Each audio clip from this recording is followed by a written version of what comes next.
पुराने रूस में 3 फकीर बहुत प्रसिद्ध हुए। उनकी प्रसिद्धि इतनी बढ़ गई कि वहां का जो सबसे बड़ा पादरी था उसे उन 3 फकीरों से बड़ी ईर्ष्या होने लगी, क्योंकि लोगों ने धीरे धीरे चर्च में आना ही छोड़ दिया था और चर्च से जैसे लोगों की भीड़ गायब भी हो गई थी।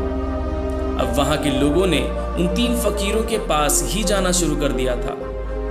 तब वहां के प्रधान पादरी यह सोचने लगे कि आखिर यह तीनों कौन हैं और कहां से आए हैं जो मेरे रहते हुए संत बन गए। क्योंकि ईसाईयत में एक पुरानी प्रथा है कि जब तक चर्च किसी इंसान को मान्यता न दे दे तब तक वह संत नहीं बन सकता। पादरी काफी परेशान रहने लगा, क्योंकि दिनों दिन चर्च की लोकप्रियता कम होने लगी। लेकिन एक दिन तो हद ही हो गई। पादरी पूरे दिन चर्च में बैठा रहा और उसके पास पूरे दिन में एक व्यक्ति भी नहीं आया। अब पादरी के क्रोध का ठिकाना न रहा और उसने निश्चय किया कि आज तो उन तीनों फकीरों की खैर नहीं। आज तो मैं उन तीनों को सबक सिखाकर ही रहूंगा। वह अपनी पादरी की पूरी वेशभूषा में तैयार हुआ। उसने पादरी का ताज पहना, हाथ में प्रधान पादरी के प्रतीक वाला सोने का डंडा लिया और उन 3 फकीरों से मिलने चल पड़ा। वह तीनों फकीर झील के उस पार रहा करते थे, इसलिए पादरी एक नाव में बैठकर झील के उस पार पहुंचा। आगे चलने पर एक पेड़ के नीचे उसे 3 सीधे साधे से इंसान बैठे दिखाई दिए। वे तीनों पालथी मारकर चुपचाप उस बड़े से पेड़ के नीचे बैठे हुए थे। पादरी ने उनके पास जाकर पूछा, क्या तुम ही वो 3 संत हो जिनकी वजह से लोगों ने मेरे चर्च में आना बंद कर दिया है? तब उन तीनों में से एक ने कहा, अरे नहीं नहीं, हम कैसे संत? हम संत बनने के लायक नहीं हैं। वह तो यहाँ के लोग कहते हैं कि हम तीनों संत हैं। पता नहीं किसने यह झूठी अफवाह फैला दी है, जिसके कारण लोगों की भीड़ यहाँ आती है। हम तो रोज ही इन्हें कहते हैं कि यहाँ मत आया करो, लेकिन हम जितना मना करते हैं भीड़ उतनी ही बढ़ती जा रही है। हम इस भीड़ से परेशान हो चुके हैं और यह भी हमें अच्छी नहीं लगती। हम तो एकांत में रहना चाहते हैं। अच्छा हुआ आप यहाँ आ गए। अब आप ही हमें इस लोगों की भीड़ से बचाइए। यह सुनकर पादरी को शुरू में आश्चर्य हुआ और वो मन ही मन काफी खुश हुआ और सोचने लगा, यह तीनों तो बहुत भोले लोग निकले। आज तो इनकी खटिया ही खड़ी कर दूंगा। फिर पादरी ने पूछा, अच्छा तुम तीनों करते क्या हो? तब उन्होंने कहा, कुछ नहीं, बस इस पेड़ के नीचे बैठकर ईश्वर की प्रार्थना करते रहते हैं। पादरी ने पूछा, बाइबल कहाँ है? उन तीनों ने सर नीचे झुका लिया। पादरी ने पूछा, क्या हुआ? उन तीनों ने कहा, अब क्या कहें, हम तीनों ही अनपढ़ हैं। हमें पढ़ना लिखना नहीं आता। बाइबल रख कर के भी क्या करेंगे? यह सुनकर पादरी और भी खुश हुआ और सोचने लगा, अनपढ़ हैं पर फिर भी इतने लोगों को बेवकूफ बनाकर रखा है। इनकी तो आज मैं हालत खराब कर दूंगा। पूरे शहर के सामने इनकी बेइज्जती करूंगा। पादरी ने पूछा, फिर तुम लोग प्रार्थना करते कैसे हो? चर्च की प्रार्थना तो याद होगी ना? यह सुन उन तीनों ने फिर से अपना सर नीचे झुका लिया।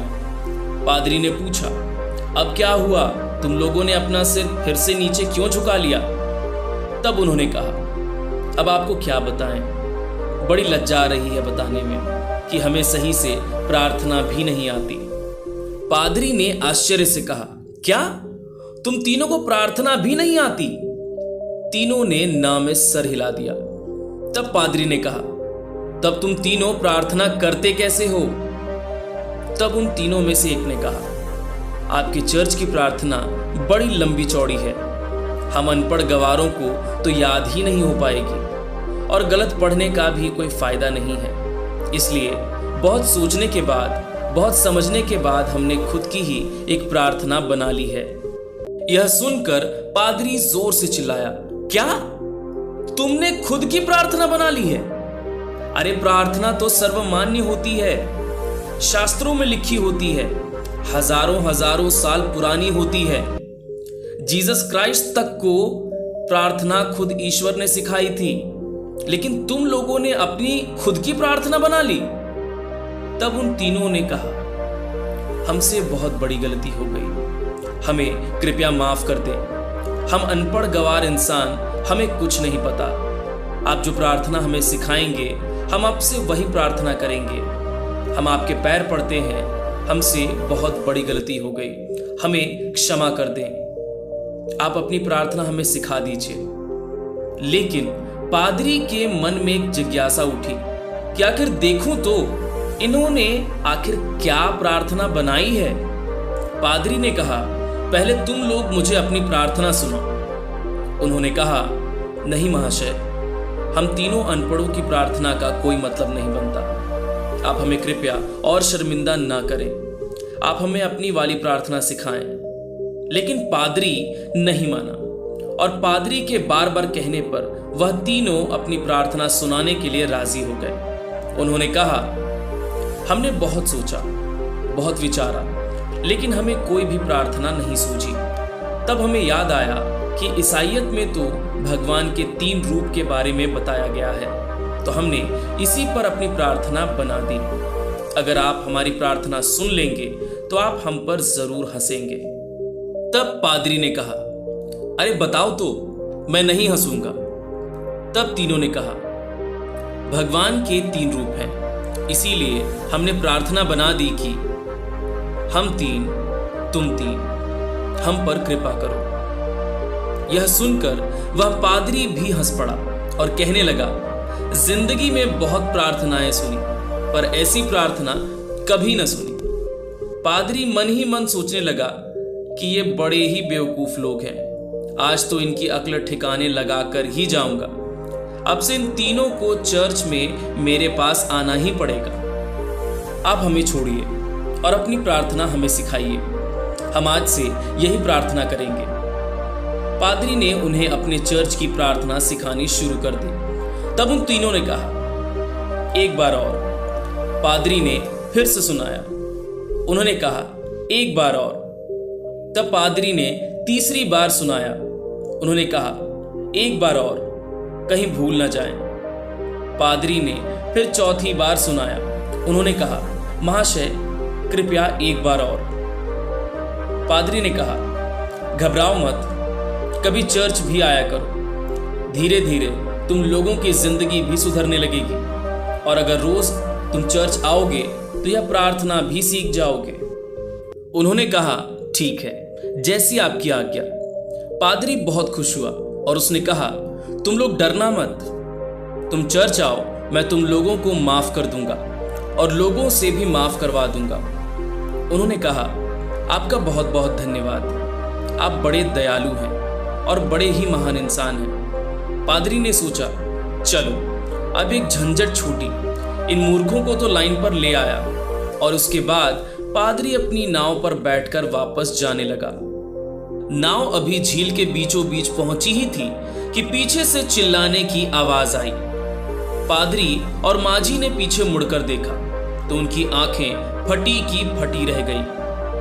फकीर पादरी को पुकारते हुए झील के पानी पर दौड़ते हुए चले आ रहे थे। वे तीनों पानी पर ऐसे दौड़ रहे थे मानो जमीन पर दौड़ रहे हो। यह देखकर पादरी के हाथों से वह सोने का डंडा ही छूटकर नीचे नाव पर गिर गया और वह सोचने लगा, यह चमत्कार तो आज तक सिर्फ जीसस ने ही करके दिखाया था। वे तीनों भागकर नाव के किनारे आकर खड़े हो गए और पादरी से कहने लगे, आप वो प्रार्थना एक बार और सुना दीजिए ना, हम उसे भूल रहे हैं। यह कहता है ऐसे शुरू होती है, वो कहता है वैसे शुरू होती है, और मैं कहता हूं ऐसे शुरू होती है, और हम तीनों में इस पर बहस शुरू हो गई है और हम तीनों बहस करें। इससे अच्छा है आप हमें एक बार यह प्रार्थना और सुना दें। पादरी ने तो झुककर उनके पैर ही पकड़ लिए और कहा, अब तक जो कुछ भी बताया है, जो कुछ भी कहा है, कृपया सब भूल जाओ। तुम्हारी ही प्रार्थना जीती और मेरी हारी। तुम्हारी प्रार्थना श्रेष्ठ है क्योंकि वह सुन ली गई है, और सच तो यह है कि अब से मैं भी तुम्हारी वाली ही प्रार्थना करूंगा। गलती तो मुझसे हुई है कि मैंने तुम लोगों की प्रार्थना को कम समझा, बल्कि कमी तो मेरी श्रद्धा, मेरी आस्था में थी। इसलिए आप लोग मुझे माफ कर दीजिए। पर वो तीनों फकीर फिर से बोले, महाशय आपका बड़ा उपकार होगा, कृपया आप एक बार हमें वो प्रार्थना फिर से सिखा दीजिए ना। पर वो पादरी चुपचाप अपना सिर झुकाकर वहां से चला गया। दोस्तों, यह कहानी हमें सिखाती है कि यह जरूरी नहीं कि हमारे द्वारा की गई प्रार्थना शास्त्रों से ही ली गई हो। वह बहुत प्राचीन ही होनी चाहिए, लाखों लोगों द्वारा मान्यता प्राप्त होनी चाहिए। अगर हमारी प्रार्थना सच्ची है, सच्चे मन से की गई है, श्रद्धा और आस्था के साथ की गई है, तो वह परमात्मा के द्वारा जरूर सुनी जाएगी, चाहे वो शब्दों की साधारण प्रार्थना ही क्यों ना हो। दोस्तों, वह तीन फकीर हमें यह भी सिखा गए कि अगर हम कोई भी काम करते हैं तो हमें उसे दिखावे के उद्देश्य से कभी नहीं करना चाहिए। हम जब भी कोई काम करें, हमारी पूरी आत्मा उस काम में उतर जानी चाहिए। उस काम के प्रति हमारा पूरा समर्पण होना चाहिए। अगर हम हर काम को उसी तल्लीनता के साथ कर पाएं, तो हर काम में हमारी सफलता निश्चित है। जैसे कि उन साधुओं के साथ हुआ था, उन्होंने अपनी प्रार्थना को इतने समर्पण भाव के साथ किया था कि प्रार्थना उन्होंने नहीं बल्कि उनकी आत्मा ने किया था। फिर उनकी प्रार्थना इतनी शुद्ध और सच्ची हो गई कि परमात्मा को भी उनकी प्रार्थना को सुनना ही पड़ा। दोस्तों, अगर ये कहानी आपको पसंद आई तो इस वीडियो को तो लाइक कीजिएगा ही, साथ ही इसे अपने दोस्तों के साथ उनके व्हाट्सएप पर जरूर शेयर कीजिएगा, ताकि इस कहानी के माध्यम से उन्हें भी यह सीख मिल सके। और अगर ऐसी ही वीडियोस आप रोज देखना चाहते हैं तो इस चैनल को अभी सब्सक्राइब कर लें। मिलते हैं अगली वीडियो में। This is mister SKD signing off.